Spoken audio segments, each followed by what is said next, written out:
കോടതിയുടെ മേൽനോട്ടത്തിലുള്ള ഒരു CBI enquiry മാത്രമേ ഇതിൻ്റെ യഥാർത്ഥ വശങ്ങൾ പുറത്തു കൊണ്ടുവരാൻ കഴിയുള്ളൂ. ഹൈക്കോടതിയുടെ സതുദ്ദേശത്തെ ഞാൻ ചോദ്യം ചെയ്യുന്നില്ല. ഹൈക്കോടതി ഇക്കാര്യത്തിലെടുത്ത നിലപാടുകൾ ധീരമായ നിലപാടാണ്. പക്ഷേ കേരള ഗവൺമെൻറ്റിൻ്റെ കീഴിലുള്ളൊരു പോലീസ് സംവിധാനം അന്വേഷിച്ചാൽ ഇതിൻ്റെ യഥാർത്ഥ വസ്തുത പുറത്തു വരില്ല എന്നുള്ളത് യാഥാർത്ഥ്യമാണ്. അതുകൊണ്ട് കോടതി നിയന്ത്രിക്കുന്ന, കോടതിയുടെ നിരീക്ഷണത്തിലുള്ള ഒരു CBI എൻക്വയറി തന്നെയാണ് യഥാർത്ഥ വസ്തുത കൃത്യമായി പുറത്തു കൊണ്ടുവരാനുള്ള സാഹചര്യം ഉണ്ടാവുക. അല്ല, ഞങ്ങളിപ്പം അതിൻ്റെ എല്ലാ വശങ്ങളും ഞങ്ങൾ ആലോചിക്കും. ഏതറ്റം വരെയും ഞങ്ങൾ പോകാനുള്ള തീരുമാനത്തിലാണ്. ആദ്യം ജനങ്ങളെ സംഘടിപ്പിക്കട്ടെ, വിശ്വാസികളെ സംഘടിപ്പിച്ചിട്ടുള്ള ഒരു ശക്തമായിട്ടുള്ള പോരാട്ടത്തിന് ഞങ്ങൾ മുന്നോട്ട് നിൽക്കുകയാണ്. അമ്പലം വിഴുങ്ങാനും അമ്പലം കൊള്ള നടത്താനും ഈ സാഹചര്യത്തിൽ ഒരു സാഹചര്യം ഉണ്ടായാൽ അത് കണ്ണും കെട്ടി നോക്കി നിൽക്കാൻ കേരള സമൂഹം നിൽക്കുമെന്ന് എനിക്ക് തോന്നുന്നില്ല. അവർ ശക്തമായി പ്രതികരിക്കും. ആ പ്രതികരണം വരും ദിവസങ്ങൾക്ക് കാണാം. അല്ല, രണ്ടിനും മറുപടിയുണ്ട്. ഞങ്ങൾ പറഞ്ഞ വാചകം ഞാൻ കേട്ടിട്ടില്ല. കോടതിയുടെ മേൽനോട്ടത്തിലുള്ള CBI എൻക്വയറി, ഇതാണ് ഞങ്ങൾ ആവശ്യപ്പെട്ടത്. വെറും CBI എൻക്വയറി അല്ല പറഞ്ഞത്, കോടതിയുടെ മേൽനോട്ടത്തിലുള്ള CBI എൻക്വയറി, അതാണ് വേണ്ടത്. കാരണം ഇത് വിഷയം കേരള ഗവൺമെൻറ്റുമായി ബന്ധപ്പെട്ടതായതുകൊണ്ട്, കേരളത്തിലെ ദേവസ്വം ബോർഡുമായി ബന്ധപ്പെട്ടതായതുകൊണ്ട് അവിടുത്തെ പോലീസ് സംവിധാനം അന്വേഷിക്കുന്നതിന് പകരം മറ്റൊരു ഏജൻസി അന്വേഷിക്കണം, കേന്ദ്ര ഏജൻസി അന്വേഷിക്കണം. പക്ഷേ അവിടെയും ഞങ്ങൾ ആവശ്യപ്പെടുന്നത് സൂക്ഷ്മമായിട്ട് ഒരു നിരീക്ഷണം ഉണ്ടാകണം കോടതിയുടെ.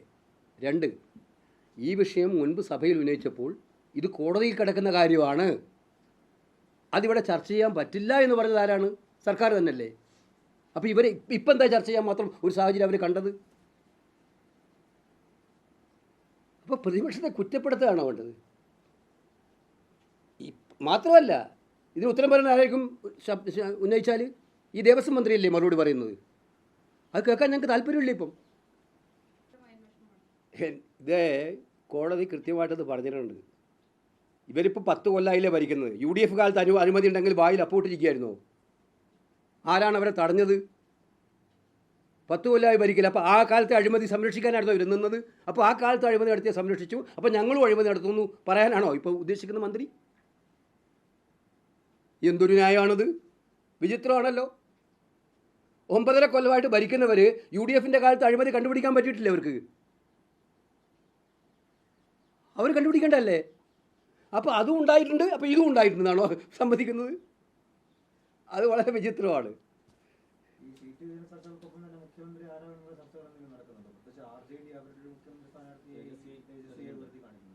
അല്ല, അതിലൊന്നും തർക്കം ഉണ്ടാകാൻ പോലില്ല.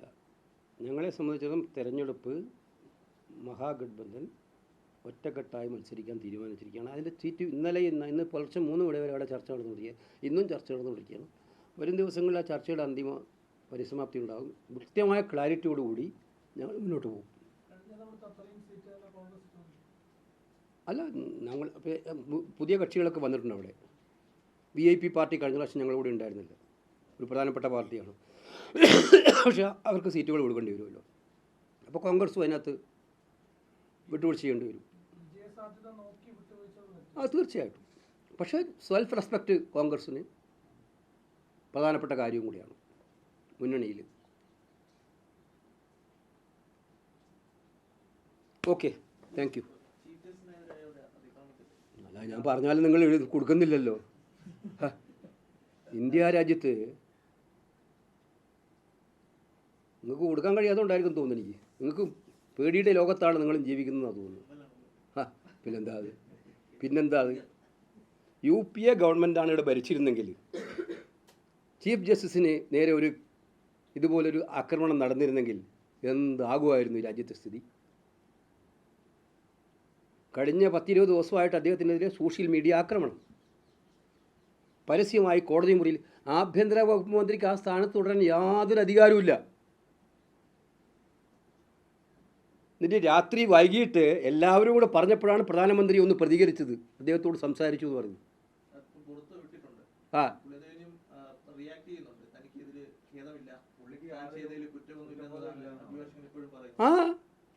അഭിഭാഷകൻ സ്വൈര്യമായിട്ട് നടക്കുകയല്ലേ? ഞാൻ ചോദിച്ചോട്ടെ, ചീഫ് ജസ്റ്റിസിന് പരാതിയില്ല എന്ന് പറഞ്ഞ ഉടനെ ഇത്തരം ഒരു കേസിലെ പ്രതിയെ വെറുതെ വിടുകയാണോ ഗവൺമെൻറ് ചെയ്യേണ്ടത്? ചീഫ് ജസ്റ്റിസ് കാണിച്ചത് അദ്ദേഹത്തിൻ്റെ മഹാമനസ്കത. ആ മഹാമനസ്കത കണ്ടിട്ട് പ്രതിയെ വെറുതെ വിടുക, പ്രതിക്ക് VIP പരിവേഷം കൊടുക്കുക ചെയ്തത് ഇവിടുത്തെ പോലീസ്.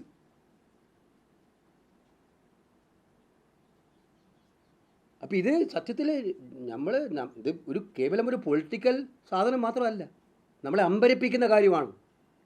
ഇന്ത്യയിലെ പരമോന്നത നീതിന്യായ പീഠത്തിൻ്റെ തലവന് തന്നെ ആക്രമണം വന്നാൽ ആ ആക്രമിക്കപ്പെടുന്ന പ്രതിക്ക് ഒന്നും സംഭവിക്കില്ല എന്ന് വന്നാൽ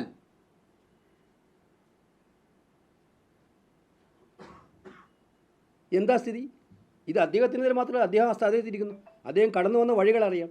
ഇപ്പോൾ റായ്ബറേലിലുണ്ടായ സംഭവം, മധ്യപ്രദേശിലുണ്ടായ സംഭവം, ഗുജറാത്തിലുണ്ടായ സംഭവം, ഒരു സമൂഹത്തെ ടാർഗറ്റ് ചെയ്ത് അറ്റാക്ക് ചെയ്തുകൊണ്ടിരിക്കുകയല്ലേ.